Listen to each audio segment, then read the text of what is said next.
President Donald ট্রাম্পের ভ্রমণ নিষেধাজ্ঞার কারণে যুক্তরাষ্ট্রে পড়াশোনার সুযোগ পেয়েও হাজারো শিক্ষার্থী উচ্চশিক্ষার স্বপ্ন পূরণ হচ্ছে না। ১৯টি দেশের নাগরিকদের উপর এই নিষেধাজ্ঞা জারি হওয়ায় ভর্তি ও ভিসা পাওয়া শিক্ষার্থীরা এখন অনিশ্চিত এক ভবিষ্যতের সামনে দাঁড়িয়ে আছেন।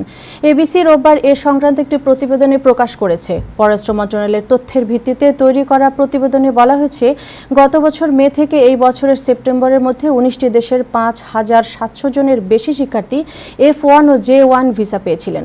এর অর্ধেকের বেশি ভিসা পেয়েছেন ইরান ও মিয়ানমারের শিক্ষার্থীরা। তবে নতুন ভ্রমণ নিষেধাজ্ঞার কারণে অনেকে ভর্তির সুযোগ পেয়েও বা ভর্তি হয়েও যুক্তরাষ্ট্রে পৌঁছতে পারছেন না। ট্রাম্পের ভ্রমণ নিষেধাজ্ঞায় আন্তর্জাতিক শিক্ষার্থী যুক্তরাষ্ট্রের কলেজে পড়তে যেতে পারছেন না। এই শর্তে যুক্তরাষ্ট্রের বিশ্ববিদ্যালয়ে পড়ার পরিকল্পনা করা ১৯ দেশের হাজারো শিক্ষার্থী ডোনাল্ড ট্রাম্পের ভ্রমণ নিষেধাজ্ঞার কারণে ক্ষতিগ্রস্ত হয়েছেন। আফগানিস্তান, মিয়ানমার, চাঁদ, কঙ্গো প্রজাতন্ত্র, Equatorial Guinea, Eritrea, Haiti, Iran, Libya, Somalia, Sudan, Yemen, Burundi, Cuba, Laos, Sierra Leone, Togo, Turkmenistan ও ভেনেজুয়েলায় ভ্রমণ নিষেধাজ্ঞা জারি হয়েছে।